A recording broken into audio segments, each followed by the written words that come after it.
Attack. Attack of the show.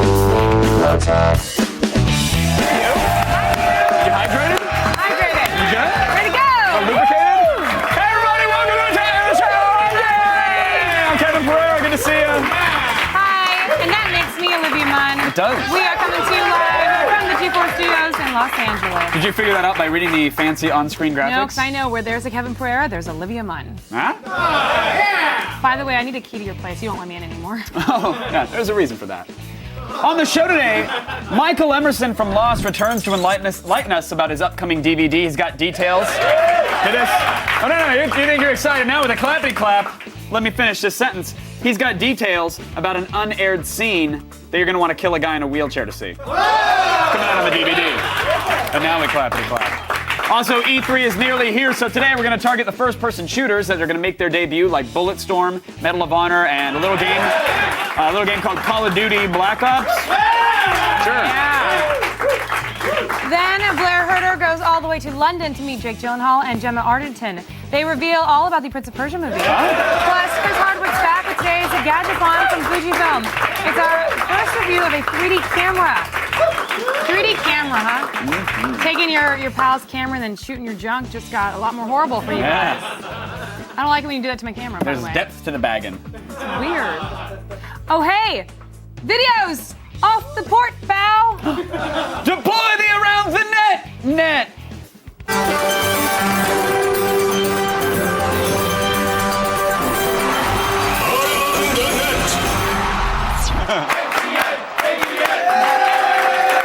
Should we call it out?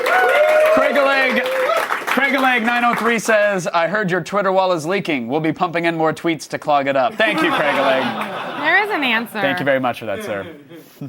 Going down. Oh, yeah. Some people are not good at it. What are you doing?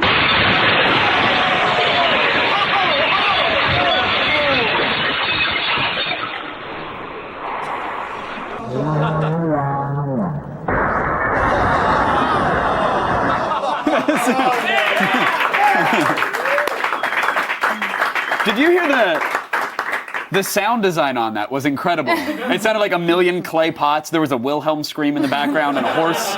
Well, that's what happens when you mix vodka and escalators. Oh, yeah, they don't mix. Yeah. Ergo, like that. Russians should have to take the stairs. Oh, which they also cannot use. Right. Well-known fact. Yeah, it's a sad Sorry, Russia. existence. Very sad. Today's number 4 item just also happens to be a thing we found on the internet that was interesting. Oh. Okay. That's good enough. This is a homemade horror short. Baby's. Sorry. I just breastfed him. Yeah, now baby's he's burping gassy. it up. You gotta. Gotta get right I told to the you show. to. I know. Sling me over your shoulder. I know. And Andy was counting 3, 2, 1. I was like, we don't have time. Stop. Sorry, I'm who's a bad mommy. Maker's Mark?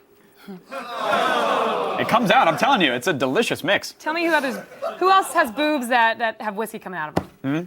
That's why I'm on the show, guys. That's why she's where she's at. That's why she's where she's at. This is a homemade horror short for a remixed film festival using an old public service announcement about playing well with others. And there's some trippy after effects as well. It's creepy. Yeah, and if the visuals weren't strange enough, the music from good old Neon definitely tips us over into thing we found territory. Johnny's rude and selfish. He doesn't think of others. He won't take turns. You don't think he really wants to be that way, do you? Maybe he doesn't mean to be selfish, but he is. Right. Well then, you go ahead and play, and we'll see how it works out. Sure. So here's the way we're gonna do it.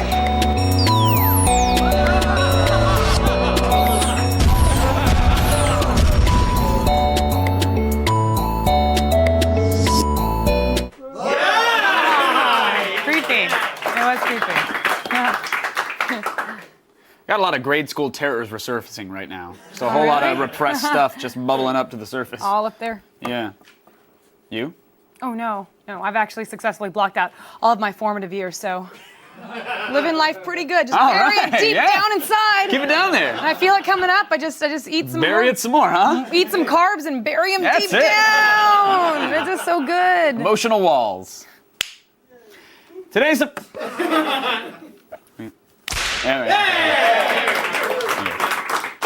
It's a giant button for whip crack in that audio booth. That's the only one we ever...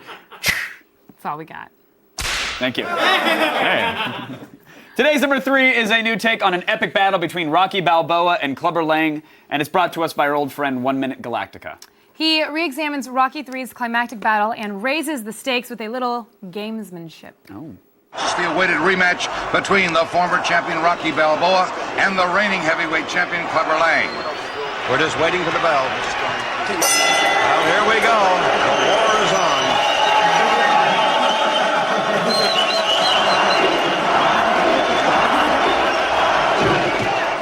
Here comes Clubber.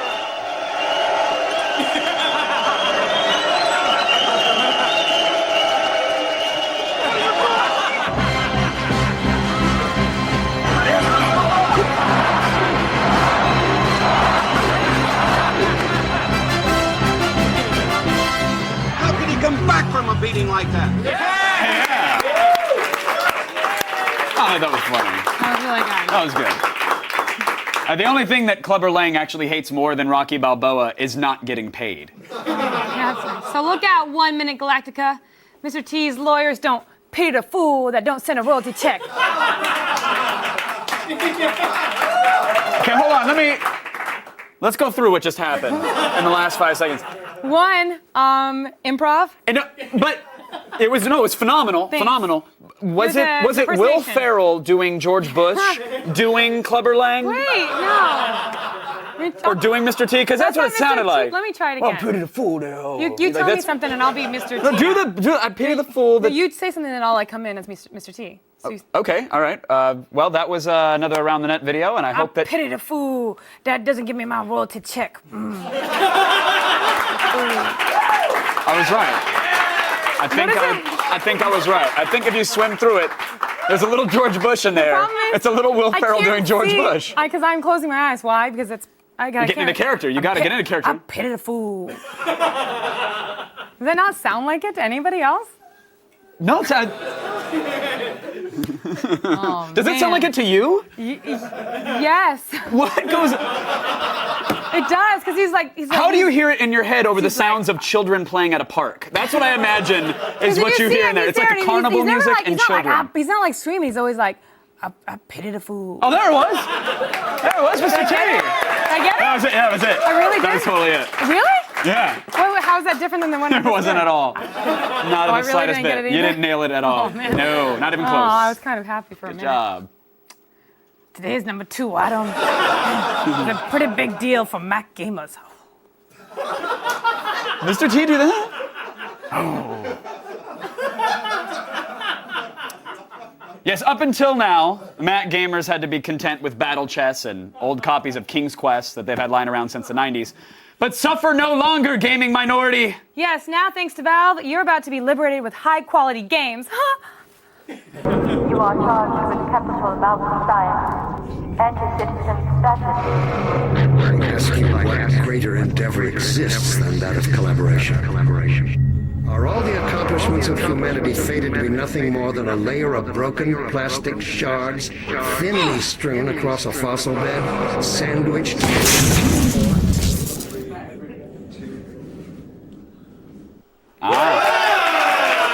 What you The sound you just heard was actually the collective squee of Mac gamers worldwide. Oh, yeah. They make that noise. All 600 of them. Yeah.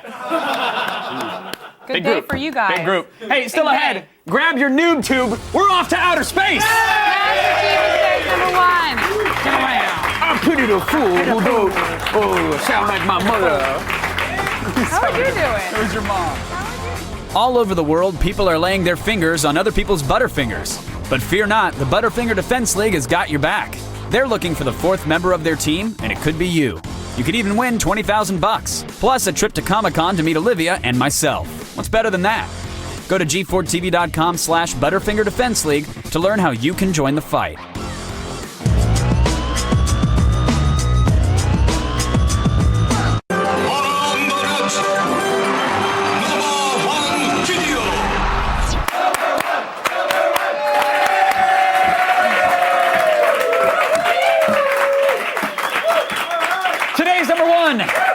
from a German recording artist that you've never heard of. His name is Michael Wendler.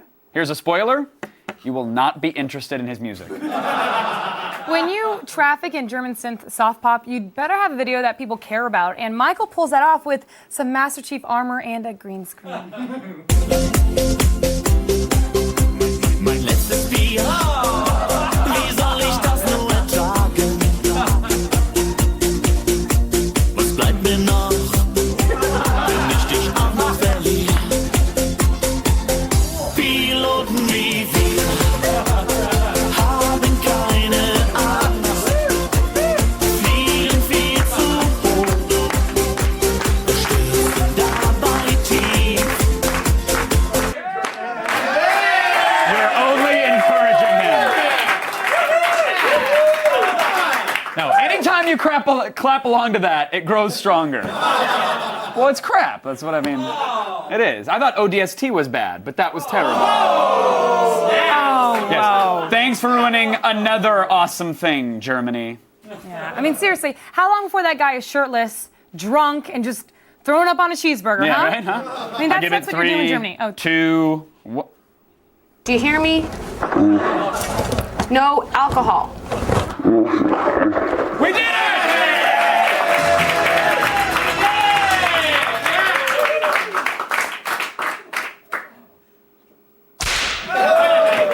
To get your daily viral fix and to check out all the viral videos we have to offer, go to g4tv.com/aroundthenet. E3, just 21 days away. So you better start working on your plan of attack. Yes, fans of first-person shooters have a lot to look forward to on the road to E3, including Call of Duty Black Ops, Bulletstorm, and Medal of Honor.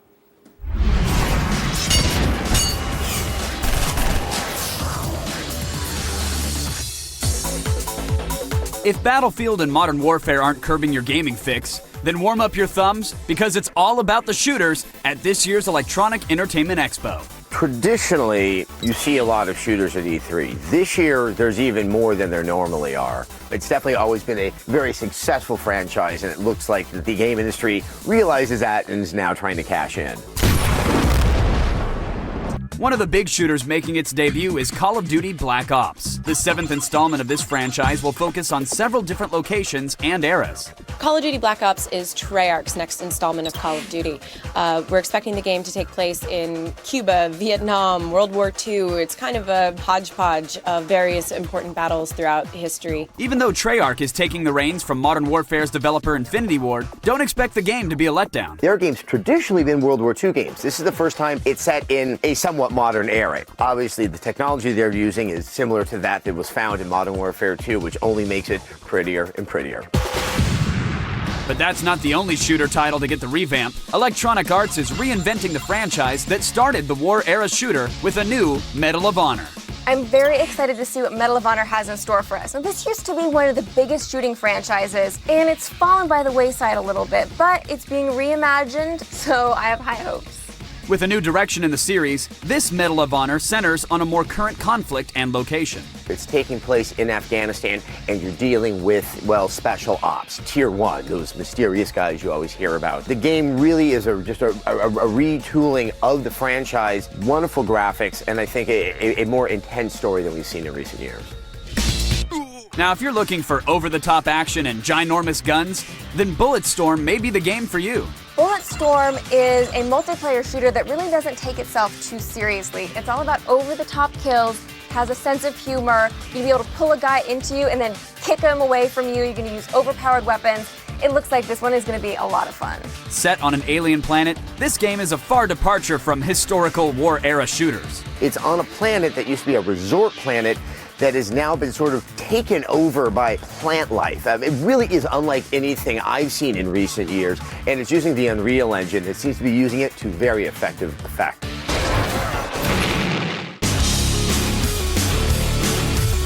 If you're still drooling over these first-person shooters, don't worry. We'll be revealing more of the big titles coming out as we head down the road to E3.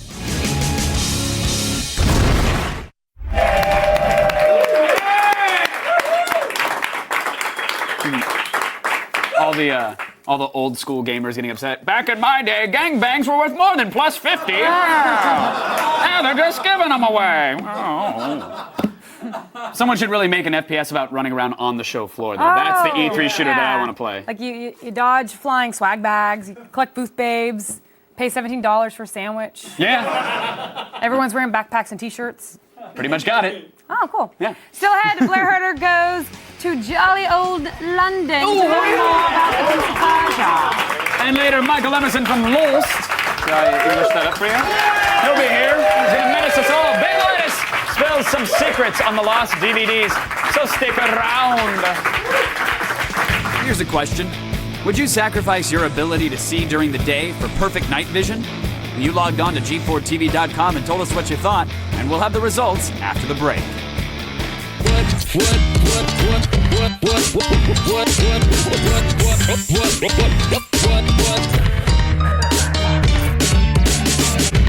The results are in, and about 67% of you said that you would not sacrifice your day vision for night vision. Log on to G4TV.com for more questions like this and tell us just how far you'd go.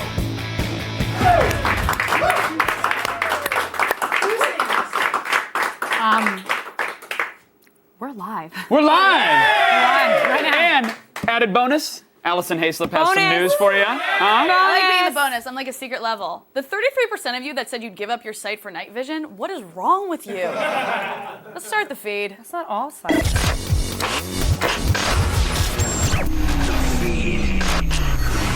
We just lost our whole vampire viewing audience. I'm sorry, guys. Whatevs. All right, it's Wednesday, May 26th, and here are your top stories. Have you ever secretly suspected something shady about the iTunes Music Store? Well, so does the Justice Department, apparently. The New York Times reports that investigators are looking into how Apple conducts its business with music labels, specifically focusing on how Apple might have tried to keep labels from taking part in exclusive promotions on Amazon.com. Apple currently controls 69% of the online music market, with Amazon sales coming in second place with only 8%, making Apple look a whole lot like a potential monopoly. Apple's hiring practices and app developer rules are also currently under government investigation, but I bet that doesn't make you want an iPad any less, does it? Nope. And the Lost series finale got less than awesome ratings when it aired on Sunday, but that may have been because it was blowing up on BitTorrent. TorrentFreak.com reports that in less than one day, nearly 1 million people downloaded the show's final 2 hours. That number will likely increase to 4 or 5 million by the end of the week, setting a new record for the file-sharing service. That's millions and millions of people around the world still wondering what the hell happened to Walt. Meanwhile, Fox is giving Rockstar Games some nice publicity. This Saturday at midnight, the network will air a 30-minute machinima short, including introducing viewers to the world of, my favorite thing to say, Red Dead Redemption.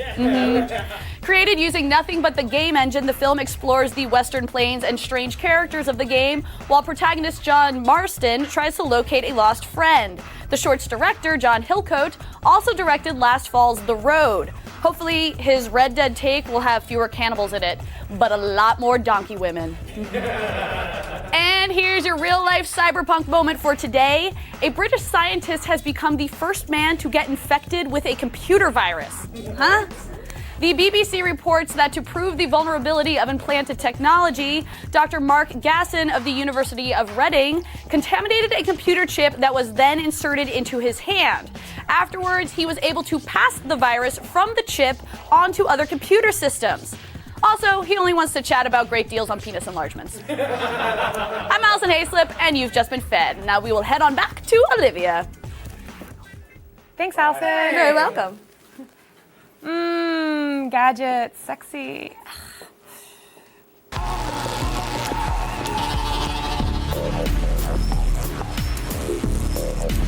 Somebody say gadgets. And sexy. Well, enter jacket. Yeah, I'm really hoping that Hardwick's shiny jacket can trend on Twitter today. If you guys want to hashtag that, I'd be super psyched. You could jump out a plane in this jacket and you'd be fine. Are you, the thing is... this jacket was made out of the 80s. Well, on Twitter they're saying, you and Kevin are both wearing jackets and I'm in a tank top. Is it ridiculously cold in here to both of you? Yeah, we're dudes, it's like we get really cold and our turkey's done. It's really embarrassing. We gotta cover that up. All right. Yeah, all right. 3D is all the rage these days. what was that like? Oh, was that blue cat person movie? You know, when they kind of came out, yeah, like meow. Oh, you know, the guy who did Titanic. He had that blue cat. Oh, that lolcat movie on that tree. Yeah, I remember that one. Was in it. Well, now you can try to show Avatar up on your own. Yeah, it was Avatar. It was Avatar. Since 3D content is still extremely hard to come by, Fujifilm wants you to make your own with the new W1 digital camera. Integrating two 10-megapixel image sensors and the Real Photo Processor 3D, the W1 takes stereoscopic pictures viewable on the camera's LCD. It can even record 3D movies or shoot two different images in 2D simultaneously. So bring some depth into your life in the third dimension for $600. Oh my God, Kevin shot Oliver Platt. G4 is affordable version of Oliver Platt. That's right. So this is about twice the size of a traditional Yeah, point hold this shoot. up to my microphone. Like slide the thing and turn it on. This has got the best launch up. Oh, that's really pleasant. There it is. There it But, is. it's really thick and heavy. It does feel solid like a brick. Yep. It's massive. Yep. The LCD, well, let me show you right here. The LCD, it's kind of small on such a huge camera. So it's not this whole thing. It's actually just from here to here, in between, like right there. So Yep. all of that's taken off. That tiny on top. little space right Yeah. there. So do you think this is just way too big to carry all the time, or would you like want to put on a belt and just kind of hang out with it? Hey kids, get together. Let me get you real quick. Okay, Or great. you could- Oh, Grand you could- Canyon, let's go. You could put it on. You could wear it on your belt and get a lot of like upskirt shots of people Oh, like down let's see. here. How would you do that? All women. Yeah. Well, actually, if it were Scottish dudes in kilts, then it would really take advantage of the 3D technology. It feels like a doorstop. This thing. It's really It's big. really heavy. You could fit it in the back of your pocket and just But then you'd look like that. walk around, and then you would see this, and people would be like, "What'd Yeah. you leave in your pants?" And you'd be like, 3 dimensions.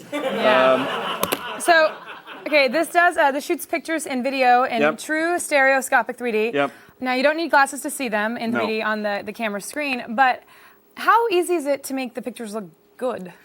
It's not that easy. So they have this If setting. it's a camera, you'd think that would be the option. Exactly. Well, there's two lenses. They have this setting that's called parallax, and that adjusts the way that you see in 3D. And parallax basically that's the difference between two different perspectives, lines of sight looking at the same object. So you and I are creating a parallax by both looking at this object from different lines of sight. I'm sorry, do we just get into It's F in Science? No. What just happened? No, What nothing. show am nothing, I in? I'm not going to blow What up the camera. spin-off am I in? No. But you know, like if you move side to side and it looks like something's moving more, but in the distance it's more still. That's the parallax. The difference between those guys feel this? perspectives are parallax.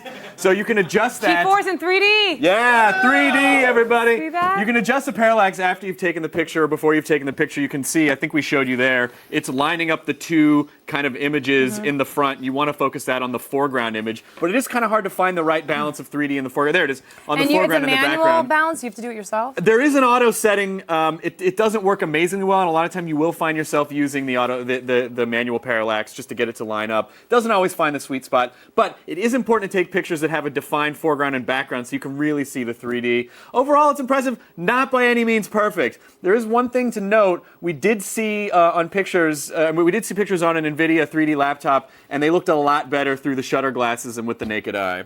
Now, it obviously takes pictures in 2D too. Yes. And it can also do simultaneous picture taking, like Walk me through what that would look like. well, okay, like simultaneous picture taking. You can take one color. Okay. Then you can take one black and white. Okay. Anything else? Another option, you could take one zoomed in. All right. Excellent. My horizons are being widened. Or at the same time, you can also do one wide. I love it. So okay, those yes. are options: black and white with color, wide and zoomed in. So all the things that a camera does, basically, yeah. So overall image quality on this bad boy. It's pretty good. It's pretty good, man. Normal light pictures have a lot of detail and accurate. Congratulations! Hey, she just graduated from Hawaii. Hawaii. You might get a little bit of soft I focus. didn't know you can major in Hawaii. You can actually major in Hawaii. Oh, that's my dog and my cat, Scott and Luca.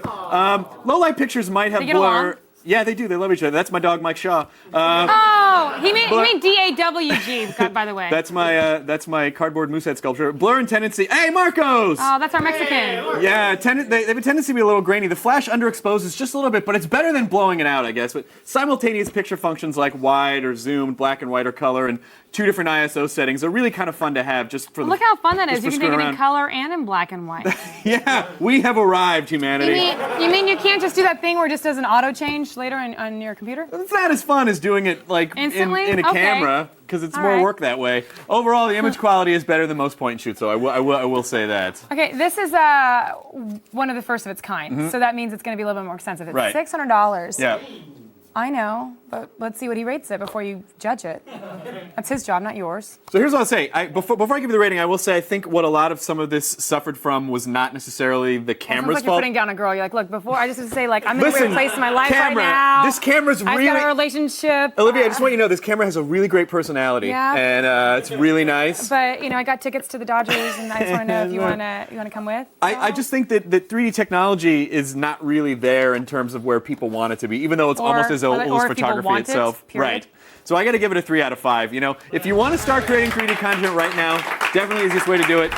But again, technology just not there. A lot of times you find yourself kind of looking to the left and right just to see the 3D of it all.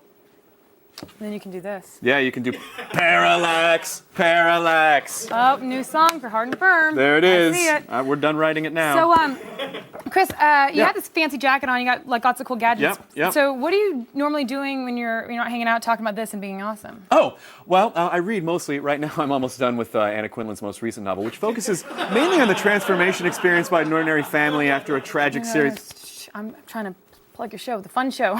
Oh, yes! Web Soup, Nutshots, comedy jokes. Yeah, that's right. Yeah, sorry. Coming up, an all-new Web Soup. The internet made a mess on the carpet, and only one show can clean it up. On today's episode, local news unearths a cult of teenage werewolves. We got inflatable fetishes. And of course, sharpened sticks covered in human feces. Plus, an exclusive behind-the-scenes look at how your favorite viral videos get made. I'm the accident that happens to them. Holy crap, it's an all-new Web Soup. Coming up next, right after Attack of the Shoe. What an astounding level of quality. Oh, I'll say. What if I wanted to see more? Well, it's pretty simple, Olivia. You don't have to do anything. When Attack of the Show is done, you just keep watching your television box. Sometimes the greatest action in life is inaction.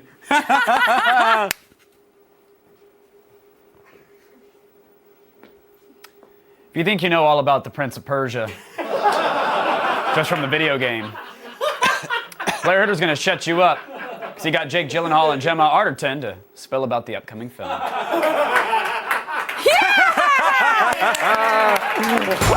Are you not curious why an orphan from the streets would be chosen to become a prince? After conquering just about every gaming platform there is, the Prince of Persia sets its sights on the big screen. And with the caliber of talent in front of and behind the camera, there just might be a new king in town. This is no ordinary dagger. Releasing the sand turns back time. Only the holder of the dagger is aware of what's happened. Let's talk about video games. Okay. Since this is for G4. I did play the original version of the game, and I played it a lot when I was a kid. That was the old school version of the game. It was like reading scrolls, you know? First Jordan Mechner, who created the game, came in and pitched the story. He wrote the first screenplay. For me to arrive in Morocco, I think this all started with pixels on an Apple II computer screen in New York 25 years ago. I think the thing that's made video game adaptations not successful in movies has been the fact that they've tried to mimic the video games completely. Have you been drinking? We want to mimic them, but we want to interpret them, and we want to make all his moves seem real. How can we do that? I heard that you're actually pretty good at parkour now, man. So let's talk about the parkour a little bit. What you do is you lay out obstacles that the parkour can use to get around, get over, jump onto. Cut! French! Very good. What I loved about the story was that you start with a hero and a country in which the hero lives, which is gritty and real, and he's a fighter and fierce, and then he runs into this wonderful, beautiful, mysterious girl. Such a noble prince, leaping to assist the fallen beauty.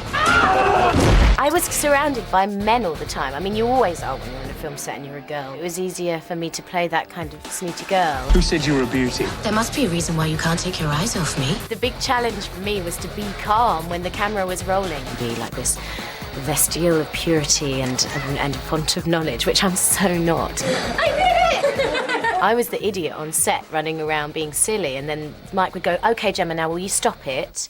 You really enjoy telling me what to do, don't you? Only because you're so good at following orders. Yeah, don't press your luck. He's very strong, and then he started training for this movie, so his physique even, got better.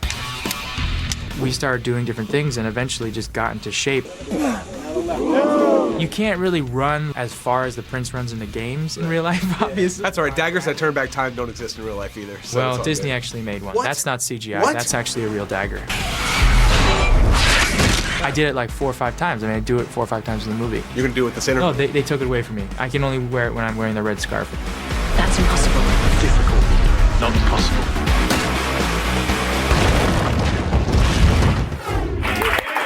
Seriously. Herder went to England to talk about a video game adaptation. Yeah, he has pictures. Pictures of important people, important people's ding-dongs doing other things and important people's hoo-has. Those are the kind of pictures he has. So that's why he gets to go on fancy trips. That's the... Hey, Michael Emerson from Lost is here. He'll be up next. We're going to wax poetic on the joys of unemployment. And he might drop a bomb about a deleted scene in the Lost DVD. What? Yes, stick around. The feed is brought to you by Mobil 1, the world's leading synthetic motor oil brand. Step up to Mobil 1 at your next oil change.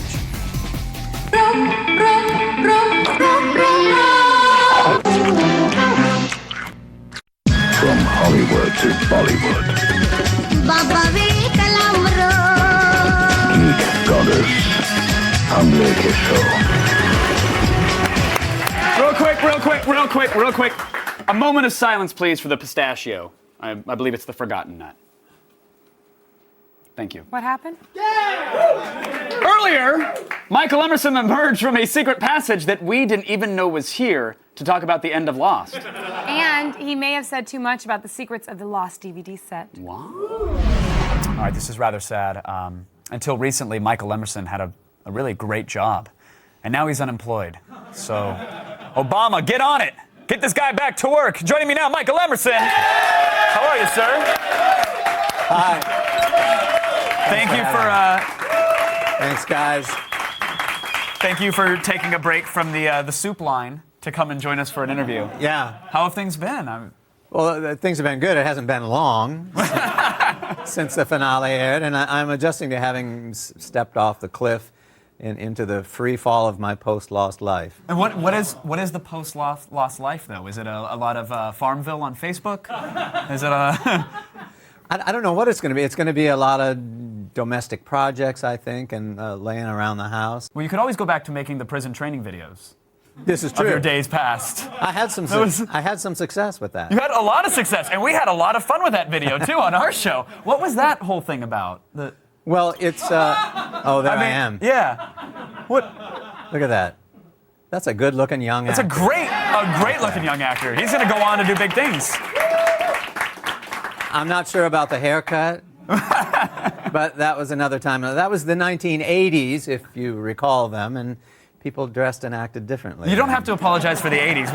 We are big fans here. That's okay. But I just wanted an excuse to show that video again, to be honest. So I had Classic, to mention it. right? Now, when the finale occurred, where were you? Were you watching it at a friend's house? Were you?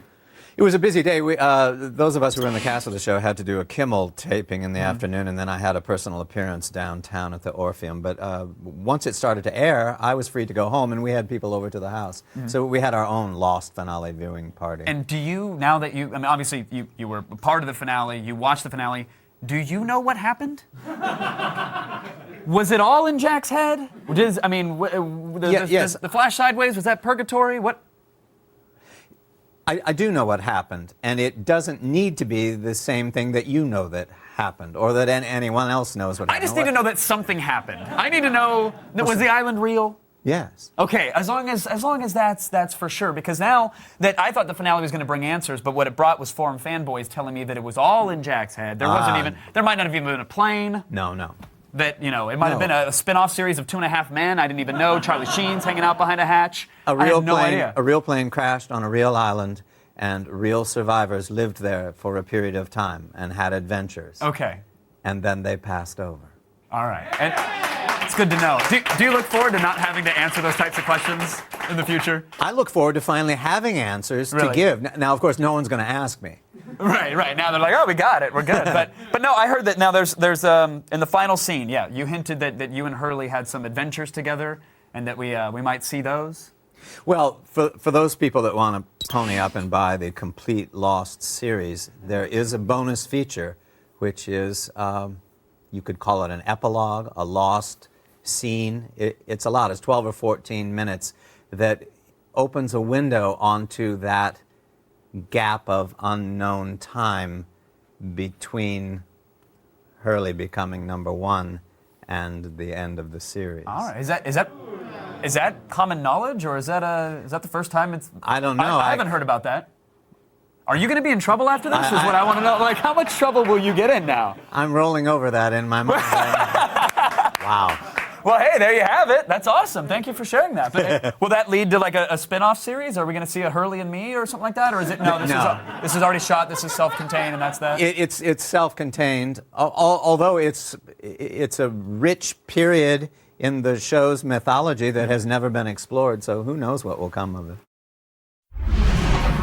When you stab Jacob to death, you can pretty much go ahead and spoil whatever you want. Coming up, Lose Your Faith in Humanity with Break Moments and De-Evolution. Your existential crisis starts right after these words from the Butterfinger Defense League.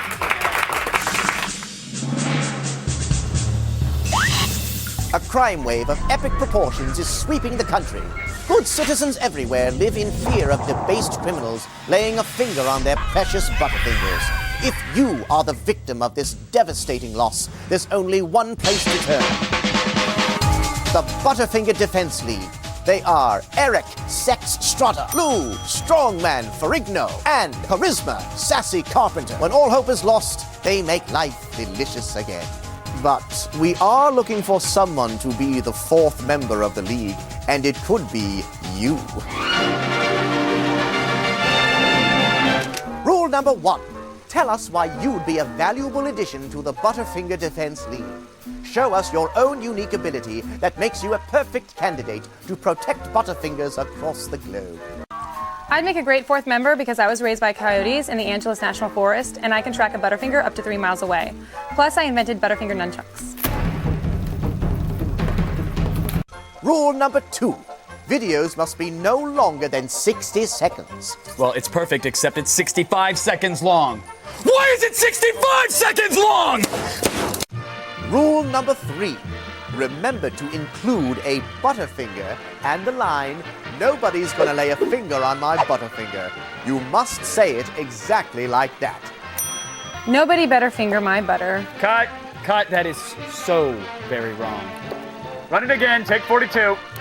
All submissions will be judged by G4 on the criteria of creativity, technical merit, and the best use of Butterfinger. The field will be narrowed to 2 finalists, and both will be transported to the 2010 San Diego Comic-Con and appear on the G4 stage with Kevin and me. The grand prize winner will be announced live and initiated as the 4th member of the Butterfinger Defense League. Plus, they'll walk home with a $20,000 prize. Go to g4tv.com/Butterfinger Defense League for more info. Good luck. From Hollywood to Bollywood. Geek Goddess. Humble Show. Testify! Coming up tomorrow on an all-new AOTS, Allison hangs with funny men Russell Brand and Jonah Hill for an insightful look at their new comedy, Get 'Em to the Greek. Plus, we'll take a mushroom-powered game break with Adam Sessler when he brings us Super Mario Galaxy 2. And Donald Glover from Community will join us in studio to chat about his new movie, Mystery Team. See it tomorrow.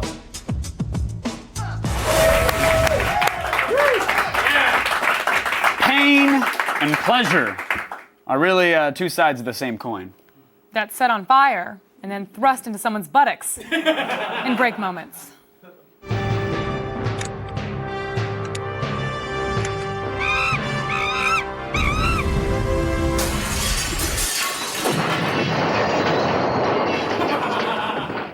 Our nation's founding fathers outlined core American values like the freedom to buy assault rifles. It's in there. And apparently this kid is talking about freedom of speech, but we can't help but be distracted. Watch this. This is censorship. Censorship is the act or practice of removing material from things we encounter every day. Ah, that hurt. The man wants to close the safety pin. He wants to keep me and stop talking. Come on, Martin Luther King. Ah!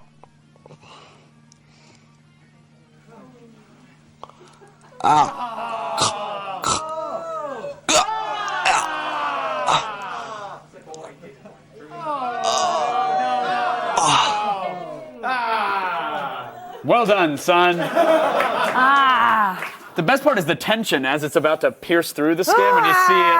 You see the color of the inside of a lip chain. But there's something ironic about bitching about censorship on YouTube, and then your clip gets shown on television. But all right, whatever, dude. Because it doesn't mean anything unless people get to see it. That's what he thinks. You put it out for the world to see. I get it now. See? This week's rating system, smoking babies. Oh. How many have you given this guy? I didn't see it, which means it's a 5 out of 5. Yeah. Are those menthols? Yeah. But I have to say, I sure do feel better about myself. Don't you? I feel nothing at all. That's why I cut. We both need help.